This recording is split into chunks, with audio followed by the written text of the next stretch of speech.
Olá, eu sou Felipe Caseta, professor da Universidade Estadual de Montes Claros, Minas Gerais, Brasil. E a minha comunicação é intitulada Gilberto Freire no Salazarismo, o Lusotropicalismo e a Ditadura. Como é de conhecimento geral, Gilberto Freire desempenha um importante papel na antropologia, com ênfase na explicação da formação da identidade brasileira. Isso porque o paradigma hegemônico nos anos 1930, período onde há o lançamento de Casagrande Senzala, se fixava nas bases eugênicas, etnocêntricas e, portanto, biológicas de pureza racial, pureza de sangue, para o enaltecimento, para o prestígio de determinada nação e determinado povo. O que Gilberto Freire faz? Através das explicações de Franz Boas, Gilberto Freire habilita as explicações culturais, através da antropologia e da sociologia, prestigiando a miscigenação. Assim, essa plasticidade, essa natureza mestiça, ela abandona o lugar negativo e assume uma posição de prestígio, de enriquecimento dentro do repertório da identidade nacional. Para o entendimento da formação da sociedade brasileira, Freire, já em Casagrande Senzala, vai buscar a origem do português e do espanhol. Para isso, afirmava que Portugal e Espanha eram espaços intermediários entre a África e a Europa.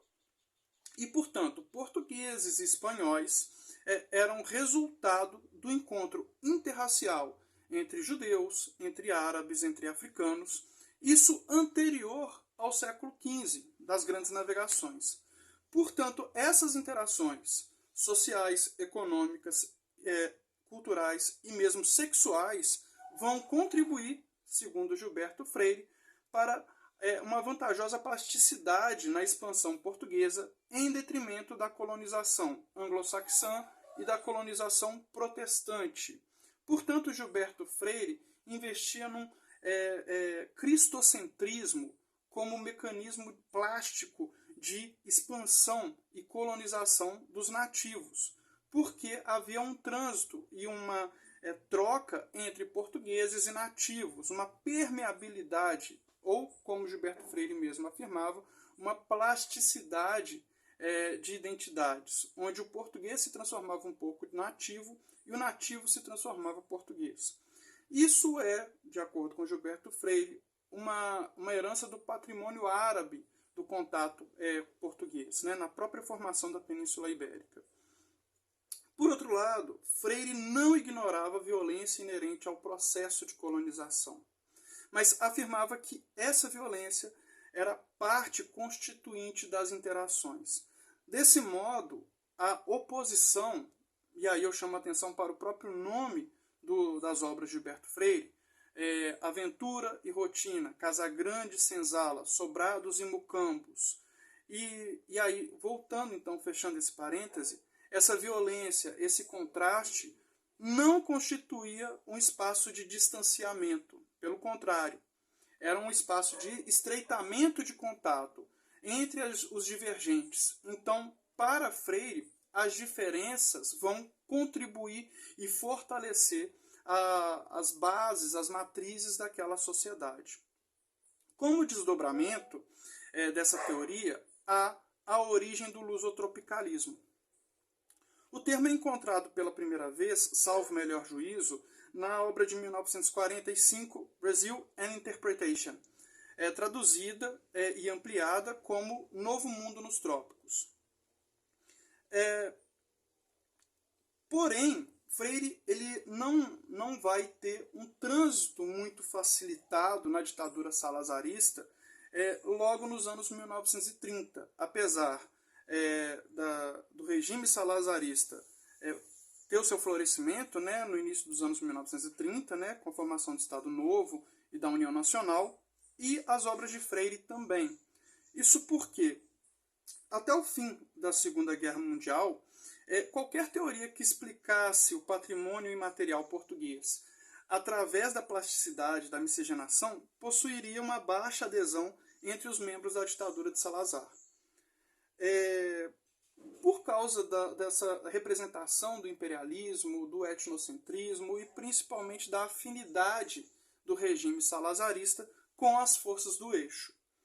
A partir da década de 1950, portanto, uma conjuntura diversa da Segunda Guerra Mundial, com as forças do eixo, o fascismo já derrotado, pressões internacionais da Organização das Nações Unidas, pela soberania dos povos, e além disso, um clima de Guerra Fria, onde União Soviética e Estados Unidos disputavam por países satélites, Salazar passou a ser mais receptivo ao lusotropicalismo. Assim, foi feito um convite para Freire para que ele fizesse uma excursão, isso nos anos 1950, 1951, né? Ao longo das colônias portuguesas, colônias ou províncias ultramarinas, né, como queiram, e aí sob responsabilidade do Sarmento Rodrigues. Esse convite ele foi uma repetição, né? Segundo Gilberto Freire em Aventura e Rotina, foram feitos outros 2 convites, porém ele não aceitou em função da conjuntura política. Essa prática do salazarismo de convidar intelectuais para audiências era recorrente, segundo Yves Leonardo. Essas audiências de intelectuais estrangeiros com Salazar ocorria desde os anos 1930 pela SPN, a Secretaria de Propaganda Nacional, com a finalidade de converter essas visitas em propaganda internacional favorável ao regime, né?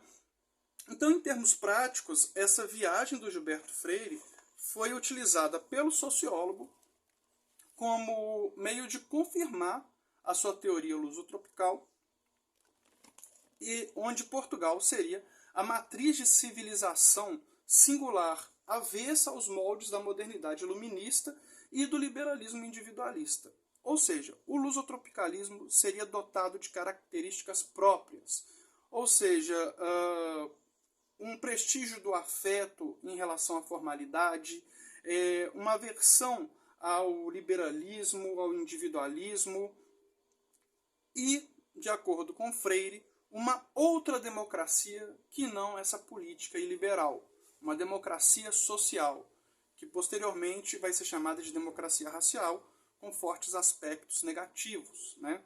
Que obscurece, no caso do Brasil, obscurece o preconceito. Mas, enfim. Então, Freire via com distância essa democracia e o individualismo liberal, e, em certa medida, entendia o escravismo no Brasil como um mal necessário, justamente para a formação da sociedade brasileira, da qual o sociólogo pernambucano entendia ser o melhor exemplo do lusotropicalismo. Então, entendia-se que através da escravidão e do regime patriarcal se constituiu um espaço social sem distinção de cor, daí a democracia racial, visto que o filho legítimo e o bastardo eram protegidos do senhor de engenho. Isso Freire vai afirmar no mundo que o português criou, com a finalidade de divergir da democracia política, da qual ele chama, para defender a sua democracia social, típica do lusotropicalismo. Então percebam que Gilberto Freire cria um espaço de contraste e comparação entre a sociedade ou a civilização lusotropical e aquelas sociedades tributárias ao iluminismo e tributárias ao liberalismo. Diante desses parâmetros, Freire vai defender a herança portuguesa, ou a herança do humanismo ibérico, né? Afirmava em Aventura e Rotina, por exemplo, entre aspas, admiro a superioridade do regime português em mais de um ponto sobre outros regimes políticos aparentemente mais democráticos. Aqui o Freire está falando justamente da ditadura do Salazar. Por outro lado, Gilberto Freire não foi mera correia de transmissão do salazarismo. Isso tem que estar claro. justamente porque, à medida que Freire elogiava o salazarismo através do lusotropicalismo, ele afirmava também um modelo de dominação do qual ele mesmo era herdeiro, visto que ele era filho da oligarquia açucareira no Nordeste, né? E afirmava-se assim um modelo de dominação típico de sociedades de monocultura escravistas no Brasil, tal como no caso das oligarquias açucareiras do Nordeste, né, conforme eu falei. Então, chama a atenção, como Bourdieu alertava, que a circulação internacional de ideias ela não é isenta de interesses nacionalistas e mesmo de imperialismo.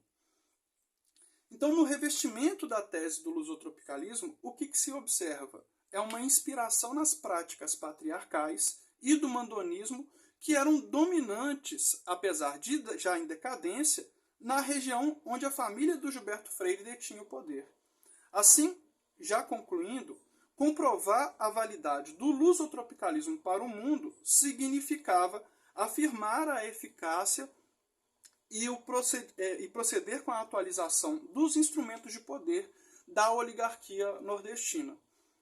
Desse modo, fiel ao sistema de oposições presentes nas obras do Gilberto Freire, para o sociólogo pernambucano, o local era global. Assim sendo, no revestimento, nas engrenagens do lusotropicalismo, estavam modelos e formas de exercício de poder tipicamente existentes na monocultura escravista açucareira do Nordeste. Então, Freire utilizava do lusotropicalismo como habilitação do salazarismo, sim. Por outro lado, ele utilizava desse lusotropicalismo também como forma de justificar e legitimar os elementos de exploração, sociabilidade e exercício político do poder nas regiões de exploração onde a sua família tinha poder também. Certo? Então é isso, agradeço, muito obrigado.